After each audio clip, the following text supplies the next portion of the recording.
Hello, my dear student. Now I am explaining the karyotype. Karyotype क्या है?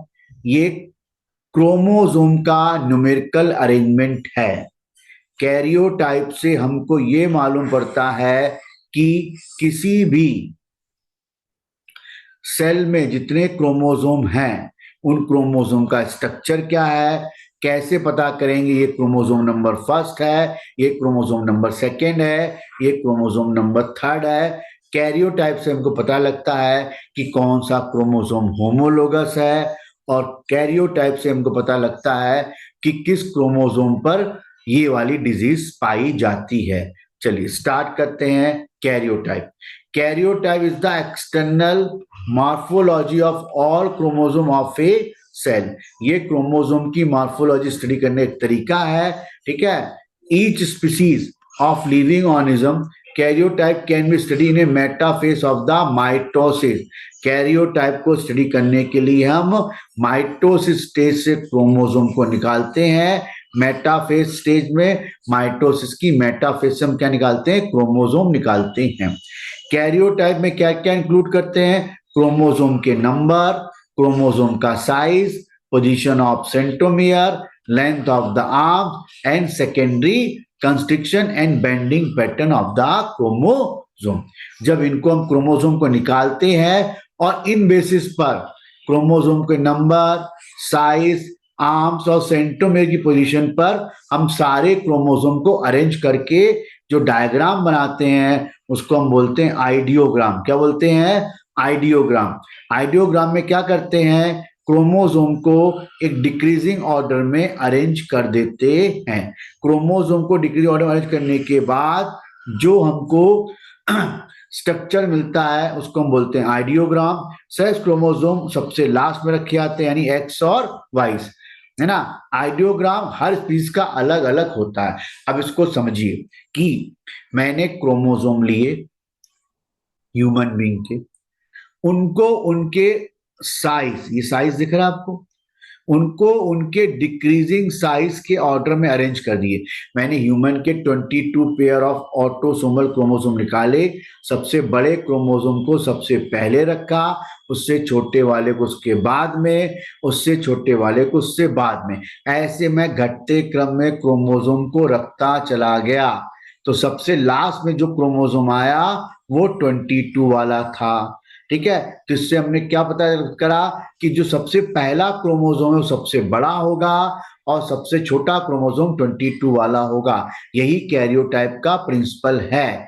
ऐसे ही हम पता करते हैं, सबसे पहले सबसे बड़ा क्रोमोसोम, सबसे लास्ट में सबसे छोटा क्रोमोसोम। तो ऐसे ही क्रोमोसोम को नंबर दिए जाते हैं कैरियोटाइप मेथड से। सेक्स क्रोमोसोम को सबसे बाद में रखते हैं, जिनको हम एलोसोम बोलते हैं। तो सबसे पहले हम क्या करेंगे? ह्यूमन के सारे क्रोमोसोम को निकाल लेंगे और उनको उनके घटते क्रम में अरेंज करेंगे। उसमें मैं क्या देखूंगा? उनकी लंबाई, सेंट्रोमियर की पोजीशन और सेकेंडरी कंस्ट्रिक्शन। क्लियर हो गया?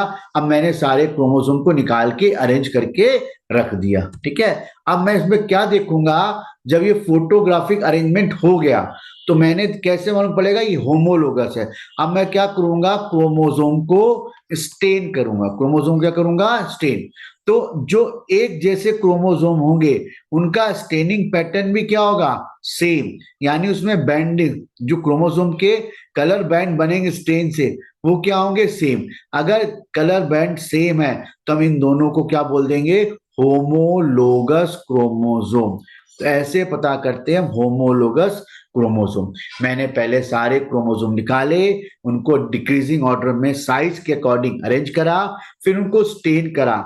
जिनका स्टेनिंग पैटर्न सेम है उनको मैंने क्या बोल दिया? होमोलोगस। ठीक है, अब इससे हमें फायदा क्या होता है? आइडियोग्राम से हमें, आइडियोग्राम से ये पता चल जाता है कि किसी ह्यूमन में कोई भी डिसऑर्डर है तो उसके लिए कौन सा क्रोमोसोम रिस्पॉन्सिबल है। चलिए अब इसको ऐसे देखते हैं। ये नॉर्मल मेल का कैरियोटाइप है। ये एडवर्ड सिंड्रोम का है। एडवर्ड सिंड्रोम कब होता है? जब 18वें नंबर पे 3 क्रोमोसोम हो जाते हैं, यानी कि ट्राइसोमी होती है। तो नॉर्मल क्रोमोसोम वाले नॉर्मल मेल बंदे में सारे होमोलोगस हैं। देखो, पहला, दूसरा, तीसरा, सारे क्रोमोसोम क्या है? होमोलोगस हैं, पेयर में पाए गए हैं, है ना। लेकिन यहां पर 18 नंबर पर 3 क्रोमोसोम हैं। तो ट्राइसोमी का ये एग्जाम्पल हो गया। मतलब मैंने जिस पर्सन को एडवर्ड सिंड्रोम था उसके कैरियोटाइप को बनाया, फिर उसका आइडियोग्राम बनाया। आइडियोग्राम मतलब इन क्रोमोसोम को ऐसे अरेंज करा, तो देखा नॉर्मल वाले में 18 में 2 है और यहाँ पे क्या 3 है। इससे ये प्रूफ हो गया कि एडवर्ड सिंड्रोम 18 नंबर वाले क्रोमोसोम से बढ़ता है ना। ऐसे ही पटाउ सिंड्रोम 13 नंबर वाले क्रोमोसोम से होता है। किससे होता है? 13 नंबर वाले से। यहाँ पे देखो 13 पर 3 दिख रहे हैं और नॉर्मल में 13 पर 2 हैं। क्लियर हो गया। क्लाइन फिल्टर सेक्स क्रोमोसोम बढ़ जाने पे होता है, यहाँ पे सेक्स क्रोमोसोम देखो 2 ही हैं। ऐसे ही किसी पर्सन को अगर सिकल सेल एनीमिया है तो उसका 16वें नंबर का क्रोमोसोम, है ना, 11वें नंबर का क्रोमोसोम क्या होंगे? नॉर्मल होंगे। लेकिन सिकल सेल वाले पर 16वें नंबर पर बेंडिंग पैटर्न अलग होगा। तो ऐसे हमको मालूम पड़ जाएगा कि 16वें नंबर या 11वें नंबर पर बैंडिंग पैटर्न चेंज है। इसका मतलब नॉर्मल मेल में बैंडिंग पैटर्न अलग है और पेशेंट वाले में अलग है। तो इस तरह से कैरियोटाइप हमें हेल्प करता है किसमें? ये पता करने में कि हमको कौन सा क्रोमोसोमल डिसऑर्डर है या कौन सा मेंडेलियन डिसऑर्डर है। और इवोल्यूशन स्टडी में भी हमको ये हेल्प करेगा। जैसे टर्नर सिंड्रोम, ये बोल रहा एक क्रोमोसोम यहाँ पे क्या है? गायब है, तो ये मोनोसोमी का एग्जांपल हो गया।